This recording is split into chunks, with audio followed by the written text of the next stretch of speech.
दोस्तों आज क्योंकि हफ्ता है, आज जूनियर्स एलएलएम की तैयारी कर रहे हैं तो वो नहीं आए। तो आज हमने सोचा कि बड़ा जो आजकल यूट्यूब पे एक टॉपिक बहुत ज़्यादा चल रहा है, तो हमने कहा कि आज इस पे इसके कानूनी और वाक़याती पहलुओं पर अब आज बात करते हैं। वो है एक्सटेंशन का, कि क्या चीफ जस्टिस ऑफ पाकिस्तान को एक्सटेंशन मिल रही है, क्या मिलनी चाहिए, और एक्सटेंशन देने के क्या मकासद हैं, और क्या उसके पॉजिटिव पहलू हैं, क्या उसके नेगेटिव पहलू हैं, उससे क्या बेहतरी। दूसरी है एक्सटेंशन, क्योंकि बाकी सारी एक्सटेंशन जो है वो तो बहुत पस मंज़र पे चली जाती है। ये दो बंदों की, दो चीफ हज़रात की जो एक्सटेंशन है, ये बड़ी डिस्कस होती है। एक चीफ ऑफ आर्मी स्टाफ और एक चीफ जस्टिस ऑफ पाकिस्तान। तो वो चीफ जस्टिस की तो एक्सटेंशन वो अभी ज़ेर बहस आ रही है कि चीफ जस्टिस को जो है ना एक्सटेंशन दी जा रही है। एक्सटेंशन दो हवालों से होती है, या तो ये है कि किसी ख़ास बंदे को आपने एक्सटेंशन दे दिया है कि आप मज़ीद 3 साल, आप 2 साल, 1 साल आप के बढ़ा दिए हैं, आप काम करेंगे बतौर चीफ। दूसरी एक्सटेंशन ये है कि जनाब उस ओहदे की एक्सटेंड कर दी आपने उम्र रिटायरमेंट की, कि अगर फ़र्ज़ करें सुप्रीम कोर्ट के जज की रिटायरमेंट की एज जो है वो 65 साल है, तो आपने लिखा कि जब भी कोई चीफ जस्टिस बन जाएगा तो चीफ जस्टिस के अब मोहदे पे जब वो बने आएगा तो उसको मज़ीद 3 साल मिल जाएंगे।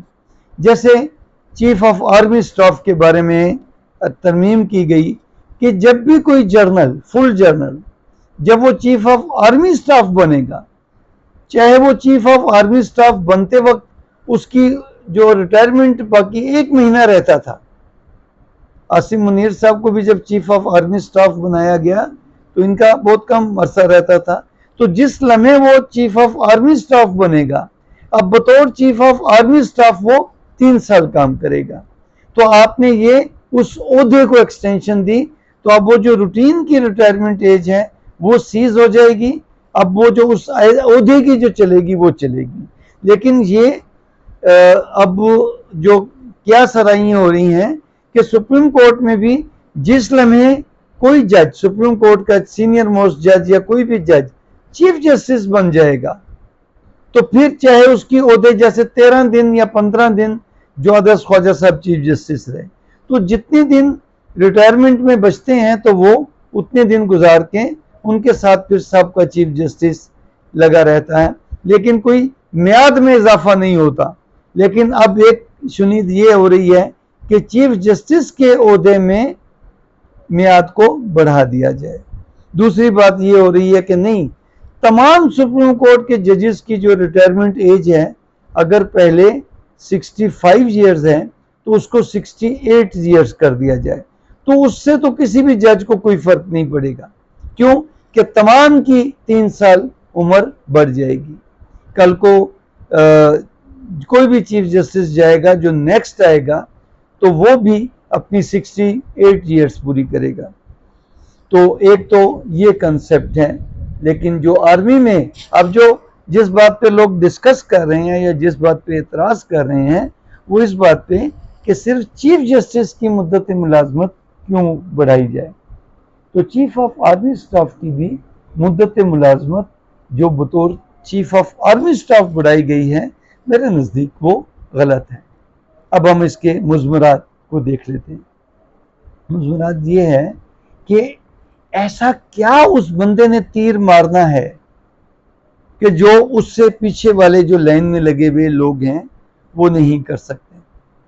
दूसरी बात, आपने ये तस्लीम कर लिया कि इस वक्त जो आर्मी चीफ बना है, इसके बाद जो दूसरे तीसरे नंबर पे जो जनरल्स आ रहे हैं वो कॉम्पिटेंट नहीं है, इसलिए हम चौथे नंबर वाले को ला रहे हैं कि वो 3 कॉम्पिटेंट नहीं है। तो भाई अल्लाह ना करे अगर जो है कोई ऐसे सरकमस्टांसेस हो जाते हैं तो जो इस वक्त या जो भी प्रिवेलिंग चीफ जस्टिस, हम आसिम मुनीर साहब की बात नहीं कर रहे हैं, हम कह रहे हैं कोई भी जो prevailing chief of army staff है तो उसके बाद जो जर्नल आ रहे हैं उनकी भी तरबियत उन्हीं इदारों में हुई है जहां पर मौजूदा चीफ ऑफ आर्मी स्टाफ की, किसी भी मौजूदा की। तो मेरे इस वीलॉग को ये ना समझा जाए कि मैं कोई आर्मी चीफ मौजूदा आसिम मुनीर के खिलाफ बात कर रहा हूँ या मौजूदा जो चीफ जस्टिस हैं काजी फाइज ईसा साहब में उन पे क्रिटिसाइज कर, नहीं, मैं तो एक कानून की नुक्ता नज़र से एक जनरल पॉइंट को डिस्कस कर रहा हूं कि जब उनके बाद के आने वाले तमाम लोग अगर वही क्वालिफिकेशन रखते हैं तो फिर किसी एक बंदे को मजीद फेवर क्यों दी जाए?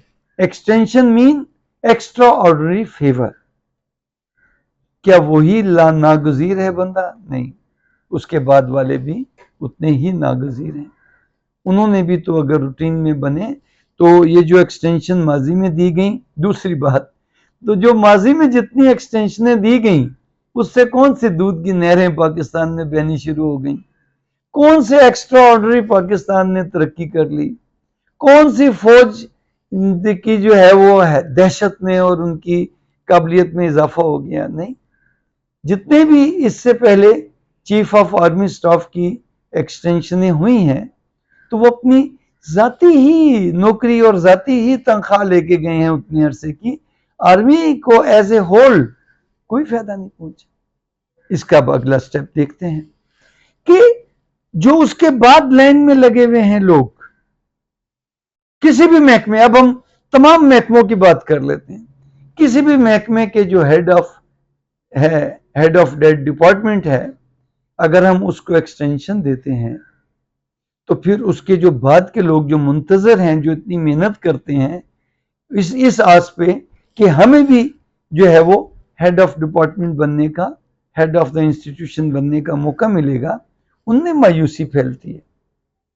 वो फिर कहते हैं कि हम क्यों करें, पता नहीं किस लम्हे हमसे आगे वाले को एक्सटेंशन मिल जाए, और अगर वो रूटीन में 2 महीने के बाद, 2 साल के बाद अगर उसने रिटायर होना था तो हमें कम से कम 1 साल मिल जाता, मौका मिल जाता, लेकिन उसकी 3 साल की एक्सटेंशन हो गई और पीछे से 5, 6, 7, 8 बंदे जो हैं वो बगैर हेड ऑफ द डिपार्टमेंट बने वो रिटायर हो जाते हैं।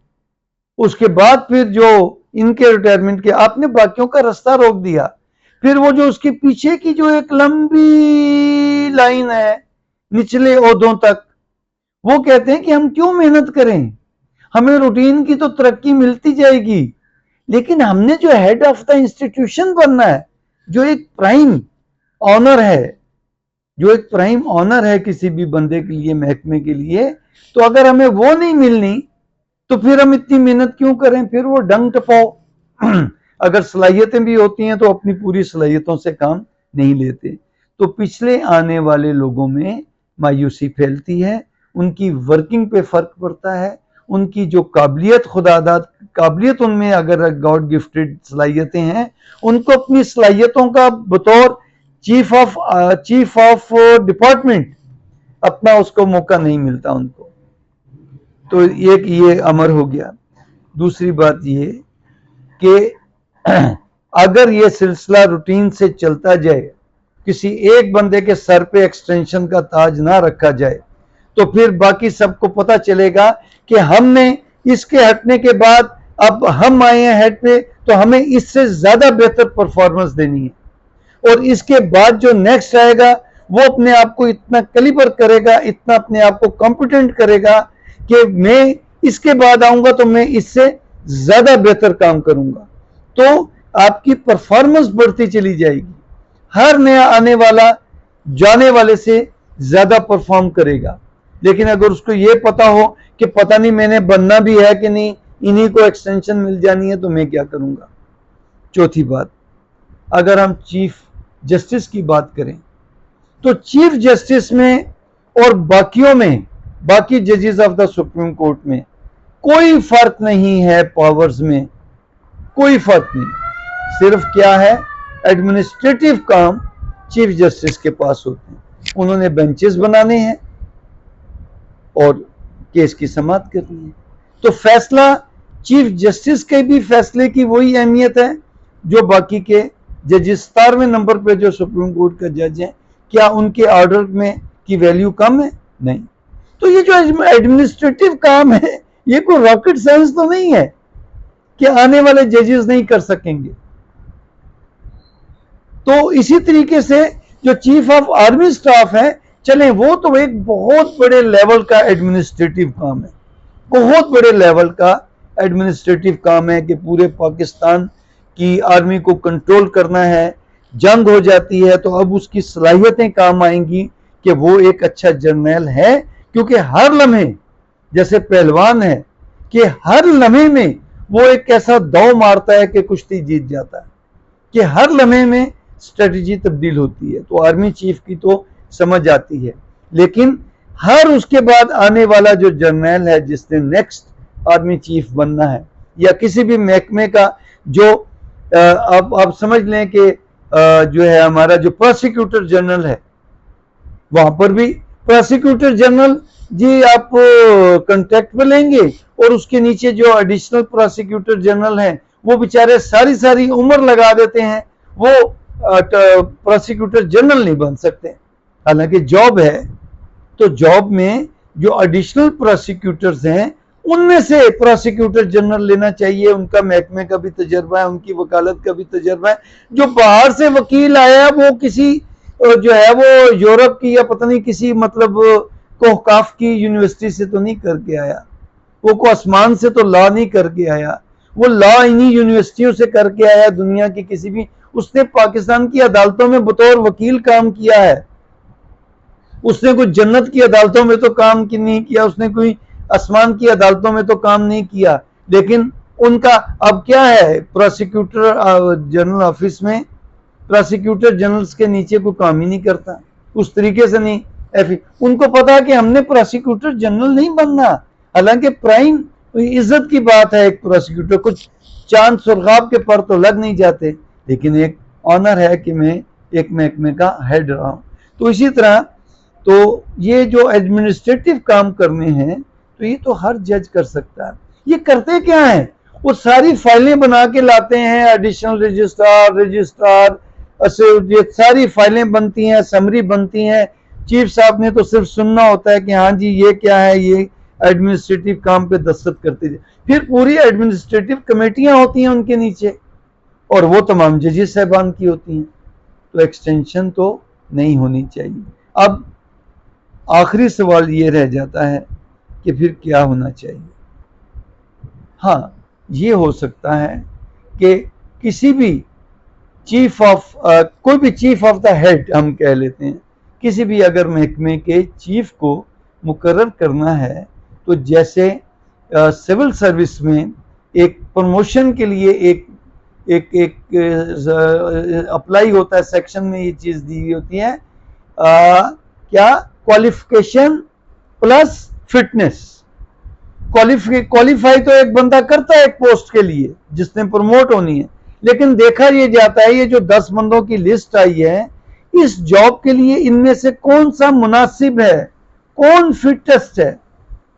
फिटनेस से मेरा कौन फिटेस्ट है, क्योंकि ये जो प्रमोशन जिस जॉब पे प्रमोट होना है इसकी एडमिनिस्ट्रेटिव रिक्वायरमेंट्स हैं बहुत ज्यादा। तो इन 3 में से या इन 4 में से ये एक ज्यादा मुनासिब है जो परफॉर्म कर सकता है। इसी तरीके से अगर आर्मी बेस्ड प्रिंसिपल को अप्लाई किया जाए, वैसे तो प्राइम मिनिस्टर ने करना है, उनको 4-5 लोगों की 8-10 लोगों तक की जर्नल्स की लिस्ट जाती है, और उसमें से उन्होंने किसी एक को चीफ ऑफ आर्मी स्टाफ बनाना होता है। लेकिन उसमें ज्यादा फैसले सियासी होते हैं कि कौन हमारी हुकूमत को फेवर करेगा। लेकिन चीफ जस्टिस के लिए अब जो एक बात चल रही थी कि जी 5 जजेस को या 3 जजेस में से किसी को कंसीडर किया जाए कि उसने बनना है। मुझे सिर्फ इतनी आज तक 45 साल की वकालत के बाद समझ नहीं आई कि अगर तो तमाम जजेस का जो बनने के बाद नेक्स्ट पुनी जज बनते हैं उनमें ऐसी कौन सी कबाहत है कि वो चीफ वाला काम नहीं कर सकते, बल्कि सीनियर पुनी जज तो चीफ जस्टिस का तकरीबन 40% जो एडमिनिस्ट्रेटिव काम वो सीनियर पुनी जज ही करते हैं, और सारी ब्रांचें होती हैं। असल तो जजेस के फैसले बोलते हैं। तो बहरहाल कहने का मतलब ये कि एक्सटेंशन जो है ये मेरिट का भी कत्ल है और सलाहियत और काबिलियत का भी कत्ल है, और आने वाले जो लोग होते हैं उनमें दिलचस्पी ख़त्म हो जाती है वर्किंग की। जो सलाहियतें उनमें होती भी हैं तो उनको वो सही बुरूए कार लाते नहीं कि हमें तो किसी ने रखना नहीं, फेवरेट नहीं, इसलिए कि हम फेवरेट नहीं हैं तो फिर हम अपनी इतनी मेहनत क्यों करें। तो लोगों का, आवाम का जो टैक्सों का जो पैसा है, जो तरक्की के लिए हर एक सिविल सर्वेंट पे जितना पैसा लगता है, और उसके जो आला तरीन जब अफसर बनते हैं तो आवाम के पैसों से है ना, गवर्नमेंट के हुक्मरान अपनी जेब से तो उनको तनख्वाहें देते नहीं, आवाम की तनख्वाहों का पैसा होता है। तो वो जब उनकी पूरी सलाहियतों से काम ही ना लिया जा सके, या वो मायूस हो कि अपनी पूरी सलाहियतों से काम ही ना लें, तो फिर उसका क्या फ़ायदा। आपको हमारा लेक्चर कैसा लगा, आपके कमेंट्स का इंतज़ार रहेगा। आप भी कोई सवाल करना चाहते हो तो आप हमें ज़रूर भेजिएगा। आप अगर हमारे जो दफ्तर में जो एक डिस्कशन का सिलसिला शुरू हुआ है, अगर आप भी उसमें अपना सवाल भेजना चाहते हैं तो हमें SMS कर दें। हम आपके सवाल, अगर आप दफ्तर लाहौर से ताल्लुक़ रखते हैं, दफ्तर हमारे कॉन्फ्रेंस में शामिल होना चाहते हैं डिस्कशन में, तो हमें ज़रूर बताइएगा, हम भी आपको शामिल करेंगे।